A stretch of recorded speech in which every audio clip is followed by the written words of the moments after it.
अस्सलामुअलैकुम जी, मैं हूं सर रिजवान। आज हम पढ़ेंगे सेकेंड ईयर की एक्सरसाइज 10.2 के क्वेश्चन नंबर 2 का पार्ट 1। अच्छा, इस क्वेश्चन में हमें एक होमोजेनियस डिफरेंशियल इक्वेशन दी हुई है, उसको आपको सॉल्व करना है। तो उसका क्या तरीका होगा कि सबसे पहले हमने यहाँ पे एक D Y by D X बनाना है, तो हम पहले इसको उधर ले जाएंगे। ये हमारे पास बन जाएगा x plus y d y is equal to, ये माइनस है ना, वहाँ जाके क्या हो जाएगा, प्लस हो जाएगा, x minus y d x. ठीक है, ये जो वैल्यू माइनस की थी x minus y d x की, वो वहाँ जाके प्लस की हो गई। हमें सबसे पहले D Y by D X बनाना है, तो इसको इधर ले आएंगे और इसको इधर ले आएंगे, तो हमारे पास इक्वेशन बन जाएगी d y upon d x is equal to x minus y divided by x plus y. ठीक है, मैंने क्या किया, इस डी एक्स को इधर मल्टीप्लाई हो रहा था, यहाँ से डिवाइड हो गया, इसको इधर ले आया, तो बन गया d Y by D x. और ये जो एक्स प्लस वाई यहाँ इससे मल्टीप्लाई होता है, वहाँ जाके इससे डिवाइड हो गया। ठीक है, अच्छा अब आपने क्या करना है, हर y की जगह पे, ठीक है, अब आपने हर y की जगह पे, यहाँ मैं शो कर देता हूँ, हर y की जगह आपने क्या चीज पुट करनी है, आपने पुट करना है x इंटू वी पुट करना है, हर y की जगह x इंटू वी। तो जितने भी y हैं उनमें हम क्या पुट कर देंगे, जैसे d Y by D x है, तो इधर हम क्या पुट कर देंगे, x इंटू वी। ठीक है, हर y में x इंटू वी पुट करना है, हर y की जगह, जैसे ये x है तो पहले x लिखना है, और हर x y की जगह हमने क्या पुट कर देना है, x इंटू वी।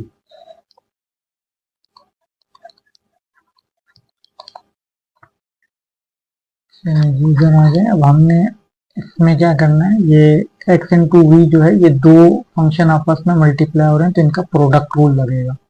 ठीक है, इन पे प्रोडक्ट रूल लगेगा, यानी कि पहले आपने, जैसे ये दो फंक्शन है ना मल्टीप्लाई, पहले प्रोडक्ट रूल क्या होता है, पहले आप पहला फंक्शन लिखते हैं और सेकंड फंक्शन का आप डेरिवेटिव ले लेते हैं, फिर प्लस डालते हैं, फिर सेकंड फंक्शन लिखते हैं।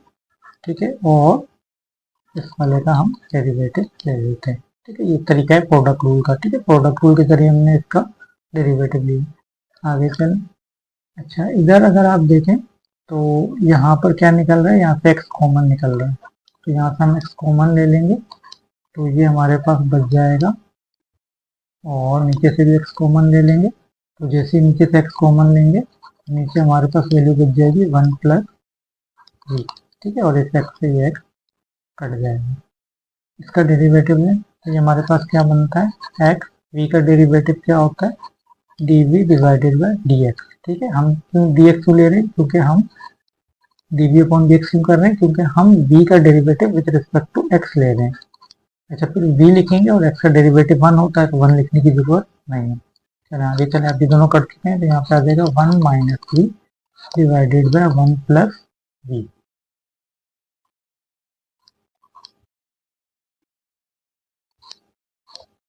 चलिए नेक्स्ट स्टेप पे चलते हैं। ये जो v प्लस का है, ये वहां जाके माइनस का हो जाएगा, तो अब हम v को दूसरी तरफ ले जाएंगे, तो यहाँ रह जाएगा हमारे पास x d v divided by D x is equal to, ठीक है, यहाँ क्या जाएगा 1 minus v divided by 1 plus v. तो ये प्लस का है, वहां जाके क्या हो जाएगा, माइनस हो जाएगा, तो यहाँ क्या आ जाएगा, माइनस वी आ जाएगा। अच्छा, अब इसका एलसीएम ले लेते हैं, तो जब हम इसका एलसीएम लेंगे, तो यहाँ क्या आ जाएगा, x dv divided by dx is equal to 1 minus v minus v. ठीक है, इधर जाके इसका मल्टीप्लाई होगा, तो यहाँ पर आएगा 1 प्लस वी डिवाइड में आ जाएगा 1 प्लस वी। ठीक है, 1 प्लस वी आ जाएगा।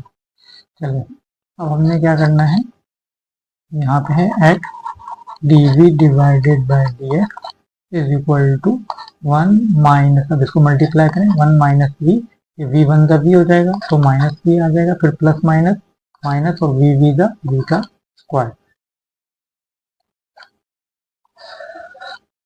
क्या आ जाएगा 1 प्लस वी।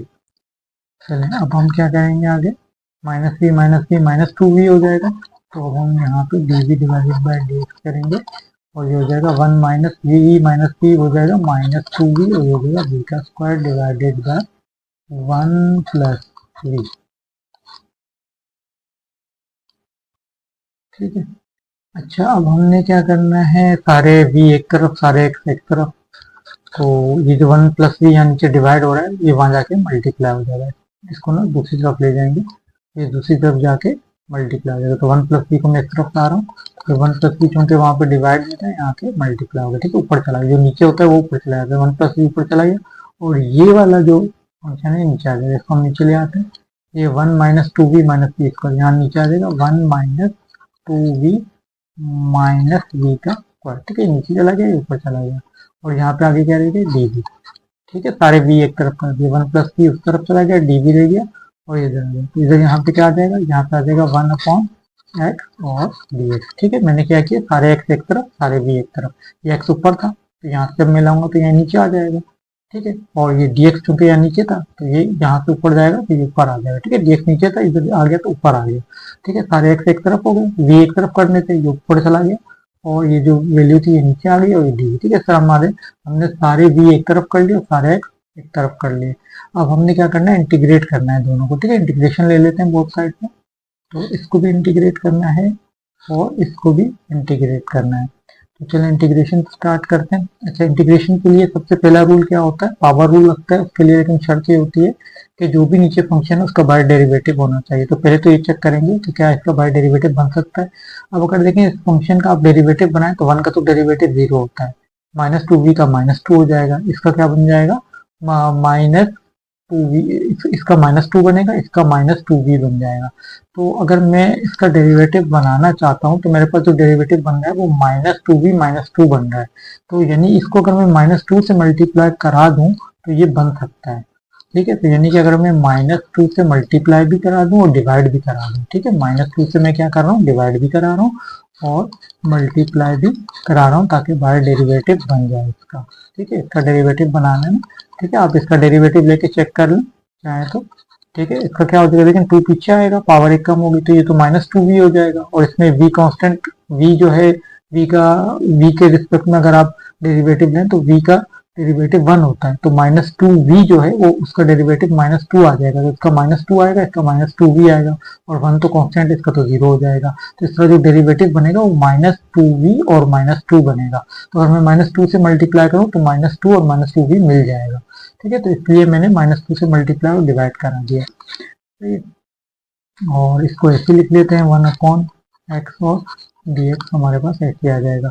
अब देखें बाहर इसको मल्टीप्लाई कराते हैं। ठीक है, ये तो माइनस ऊपर चला जाएगा, बन जाएगा माइनस 1 अपॉन टू। इसको जब मल्टीप्लाई कराएंगे तो क्या बन जाएगा, माइनस टू वी। ठीक है, आप चाहें तो इसका डेरिवेटिव साइड पे रफ में निकाल के चेक कर सकते हैं, ये यही आएगा। ठीक है, माइनस टू वी, इस वाले पूरे का डेरिवेटिव लें, यही आएगा, माइनस टू वी आ जाएगा। ठीक है, बाहर डेरिवेटिव में आप क्योंकि बना चुका हूँ उसका, तो अब मैं पावर रूल लगा सकता हूँ। ठीक है, अब इस पे पावर रूल लगाया जा सकता है। तो पावर रूल की क्या शर्त होती है कि बाहर नीचे वाले फंक्शन का डेरिवेटिव होना चाहिए। अगर डेरिवेटिव मौजूद हो तो डेरिवेटिव को आप फेंकते हैं कचरे में और इस पे ln लगा लेते हैं। ठीक है, अब इस पे ln क्यों लग रहा है, क्योंकि इस पूरे पर अगर आप देखें तो पावर 1 है, तो अगर पूरे के ऊपर पावर 1 हो तो ln लगता है, 1 के अलावा कोई पावर हो तो पावर रूल लगता है। ठीक है, तो अब हम ln लगाएंगे इधर। ठीक है, तो इस तरफ आ जाए, तो यहाँ पे हमारे पास क्या वैल्यू मौजूद है, यहाँ वैल्यू हमारे पास 1 अपॉन एक्स और डी एक्स मौजूद है। ठीक है, अच्छा अगर मैं ये वाला माइनस चाहूँ तो यहाँ इस तरफ भी शिफ्ट कर सकता हूँ। ठीक है, अगर मैं इस माइनस को इधर भेज दूँ तो ये माइनस इधर लग जाएगा, इस माइनस को इधर लगा लेते हैं, इसको प्लस का कर लेते हैं। ठीक है, ताकि हमें आसानी हो जाए। अच्छा, अब हम क्या करेंगे, ये तो डेरिवेटिव है ना, डेरिवेटिव तो कचरे में चले जाता है, ये 1 अपॉन टू लिखते हैं, इसको 1 अपॉन टू बना देते हैं, ये तो डेरिवेटिव है, इसको कचरे में फेंकते हैं और इस पे ln लगा लेते हैं। ठीक है, जब इसको इंटीग्रेट करेंगे तो ln आ जाएगा। ठीक है, ln की वैल्यू हमारे पास क्या आ जाएगी, 1 minus two v minus v का स्क्वायर इज इक्वल टू, और इसका जब हम इंटीग्रेशन लेंगे तो 1 अपॉन एक्स का इंटीग्रेशन क्या होता है, ln x होता है। ठीक है, आगे फिर कांस्टेंट भी आएगा। अच्छा, इसमें एक चीज का ख्याल रखना है कि अगर सारे आपके ln आ रहे हो तो जब आप कांस्टेंट लगाएंगे तो उसके साथ भी आपको ln लगाना होगा। सही है, चलें नेक्स्ट स्टेप की तरफ चलते हैं। नेक्स्ट स्टेप में अब हम क्या करेंगे, ये जो पावर हाफ है इसको पावर हाफ को ऊपर ले जाते हैं। ठीक है, पावर हाफ लगाएं या रूट लगा लें। ठीक है, ये पावर हाफ जो है वो क्या होता है, इनके साथ जो फंक्शन होता है उसके पीछे जो भी कांस्टेंट नंबर होता है वो पावर में चला जाता है। तो आप यहाँ पावर में भी लगा सकते हैं, आप चाहे तो किसी भी चीज के ऊपर पावर हाफ हो तो उसका मतलब रूट होता है, तो आप यहाँ पे रूट भी लगा सकते हैं। तो रूट ही लगा देते हैं डायरेक्ट, यहाँ आ जाएगा 1 minus two v minus v का स्क्वायर। ठीक है, समझ आइए मैंने क्या किया, जो पावर ये जो कांस्टेंट नंबर है एल एन से पीछे, वो पावर में जो भी इसके साथ यहाँ एल एन के साथ फंक्शन होता है उसके पावर में चला जाता है। तो ये 1/2 उठ के इधर पावर में चला गया, ठीक है। और किसी भी चीज के ऊपर पावर हाफ अगर हो तो उसका मतलब होता है रूट। तो इसको हमने यहाँ पे रूट लगा दिया, ठीक है। अच्छा, अब यहाँ पे दो फंक्शन जो है वो आपस में, अब दो एल एन की प्रॉपर्टी होती है कि दो एल एन जब आपस में माइनस हो रहे हो तो उसको हम डिवाइड कर देते हैं, ठीक है। तो ये दो एल एन चूंकि आपस में माइनस हो रहे हैं तो इसको हम डिवाइड कर देंगे, ठीक है। एल एन, अच्छा, डिवाइड करते हुए ख्याल रखना है जो पॉजिटिव वाला है वो आपने ऊपर लिखना है और जो नेगेटिव वाली वैल्यू है वो आपने नीचे लिखनी होती है, ठीक है। जब भी एल एन, दो एल एन माइनस हो रहे हैं, सब्ट्रैक्ट हो रहे हो, तो उसको जब एक एल एन लिखेंगे तो फिर वो आपस में क्या हो जाएंगे, डिवाइड हो जाएंगे, ठीक है। लॉग की प्रॉपर्टी होती है कि दो लॉग प्लस हो रहे हैं तो मल्टीप्लाई हो जाते हैं, माइनस हो रहे हो तो वो डिवाइड बन जाते हैं। तो लेकिन डिवाइड करते हुए ख्याल रखना है कि प्लस वाले को ऊपर लिखना है, माइनस वाले को आपने नीचे लिखना है, ठीक है। अब आप चाहें तो एल एन से ये वाला एल एन काट दे सकते हैं, तो एल एन से एल एन कट जाएगा, ठीक है। अच्छा, अभी एल एन से एल एन तो कट चुका है, तो इस x को उठा के जो है वो हम यहाँ पर ले आते हैं, ठीक है। ये वाला जो x है जो नीचे डिवाइड हो, ये तो कट गया ना, यहाँ पे सी अपॉन एक्स रह गया, तो ये जो x डिवाइड में है इसको यहाँ ले आते हैं, ठीक है। और पीछे हमारे पास क्या बच जाएगा, 1 माइनस 2v माइनस वी का square is equal to c, ठीक है। अब हमारे पास यहाँ पे खाली क्या रह गया, सी रह गया, क्योंकि x तो यहाँ डिवाइड होगा था, वहां जाके मल्टीप्लाई हो गया और एल एन तो कट चुका है, यहाँ खाली सी रह गया है। नेक्स्ट स्टेप में क्या करेंगे अब हम, कि ये जो v है इसमें हम v की वैल्यू डाल देंगे, ठीक है। शुरू में हमने हर y की जगह पे x इंटू वी डाला था, ठीक है। जब क्वेश्चन स्टार्ट हुआ था हर y में हमने x इंटू वी डाला था।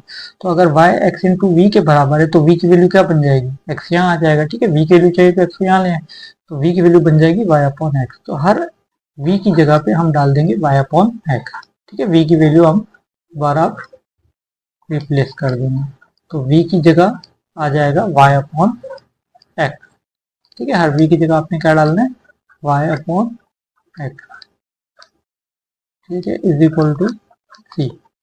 अच्छा, अब हमने यहाँ पे इसका एलसीएम लेना है।